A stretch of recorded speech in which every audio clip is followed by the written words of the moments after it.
Oke, selamat malam. Perkenalkan, nama saya Edwin Centuri.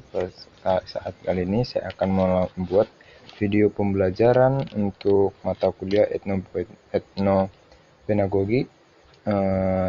Dan video ini saya buat untuk tugas akhir semester. Oke, untuk kali ini saya akan melakukan identifikasi sebuah kearifan lokal yang pada suatu daerah yang berkaitan dengan pendidikan biologi. Nah, yang saya ambil yaitu pada daerah sekitaran Danau Toba, yang dimana pada di sekitaran Danau Toba masyarakat di tempat di Danau Toba, dimana kearifan yang dilakukan itu tradisional masyarakat harian dalam menjaga hutan. Jadi, hutan berperan penting dalam menjaga ekosistem Danau Toba. Seperti yang kita tahu bahwa hutan berfungsi dalam siklus hidrologi danau. Nah, menurut kearifan lokal masyarakat setempat, hutan dikuasai oleh makhluk gaib. Oleh sebab itu, sebelum menebang pohon yang diinginkan ditebang di hutan tersebut, ada beberapa hal yang harus dilakukan, yaitu berkomunikasi dengan roh atau huhusi, atau biasa disebut huhuasi. Lalu mereka menancapkan kampak atau takenya ke kulit pohon sebagai pertanda mereka telah memilih pohon tersebut, atau seperti izin seperti itu. Nah, bila keesokan harinya kampak atau tike masih ada di pohon tersebut, maka mereka boleh menebang pohon tersebut. Nah, dari sini kearifan lokal ini, jika uh, ke tradisi seperti ini dilakukan, maka uh, penebangan pohon tidak secara terus-menerus terjadi. Maka perlu pelestarian kearifan seperti ini yang dilakukan masyarakat untuk memelihara hutan pepohonan yang ada di hutan tersebut.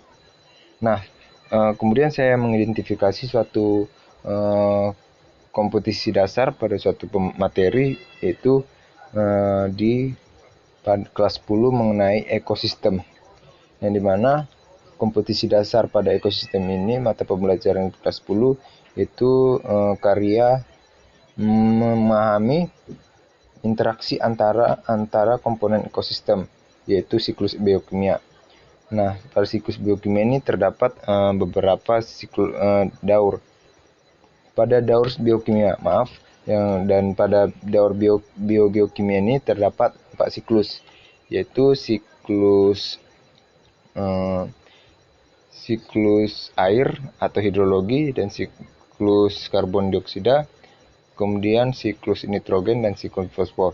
Dan pada saat ini saya akan menyampaikan siklus hidrologi yang terjaga pada kearifan lokal di daerah Danau Toba dalam menjaga hutan yang berada di pinggir-pinggir danau.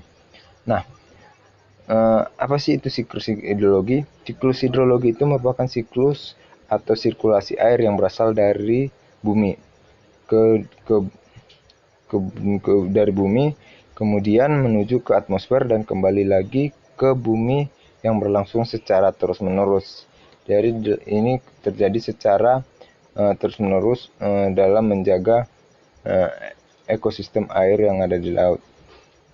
Nah, karena bentuknya memutar dan berlangsung secara terus-menerus, inilah yang menyebabkan air seperti tidak pernah habis. Kemudian, tahapan proses siklus hidrologi ini yaitu yang pertama itu evaporasi, yang dimana peristiwa perubahan air yang ada di permukaan bumi menjadi uap dan naik ke lapisan atmosfer.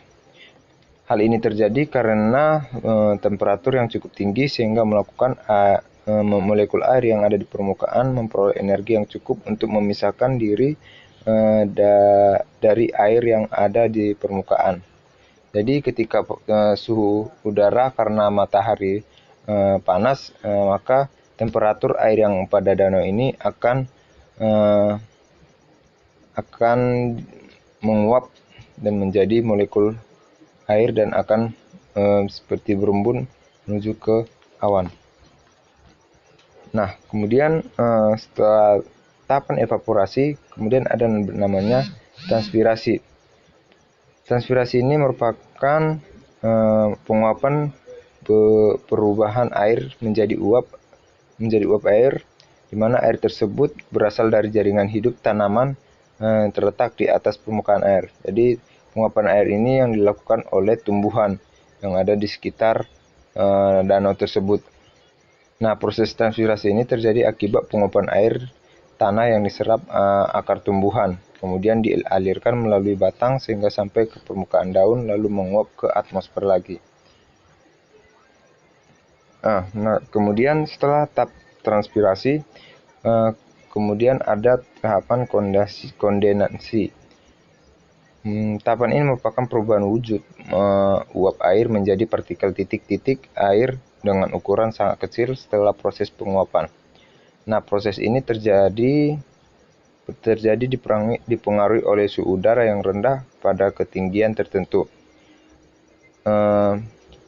Dan pada saat proses kondensasi, partikel titik-titik air tersebut akan saling berdekatan dengan membentuk awan. Jadi hasil uapan air yang ada di permukaan bumi itu akan menguap dan membentuk awan seperti yang ada di gambar ini. Oke, selanjutnya yaitu tahapan presipitasi. Nah, setelah penguapan terjadi dan membentuk awan, akan terjadi proses presipitasi. Tapi sebelumnya akan terjadi aveksi, yaitu akibat udara, awan hasil uapan tersebut akan tergeser mengarah ke dataran dan kemudian terjadi proses presipitasi, di mana proses presipitasi ini merupakan perubahan wujud uap air menjadi curahan atau jatuhnya air dari atmosfer ke permukaan bumi atau hujan.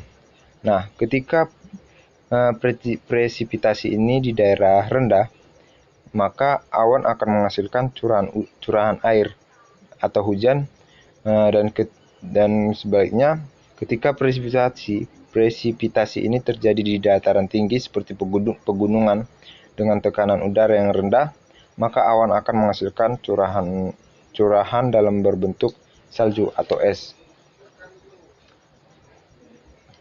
Nah, setelah terjadinya presipitasi, itu hasil uapan tersebut akan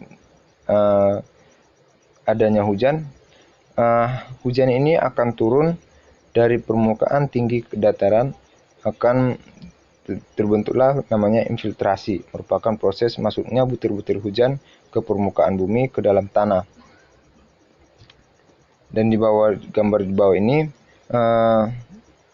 hasil hujan ini akan membentuk aliran dan akan menuju ke laut, dan ada juga akan masuk ke dalam tanah, akan menyimpan air sebagai cadangan ke dalam tanah, akan menjadi cadangan air di dalam tanah tersebut.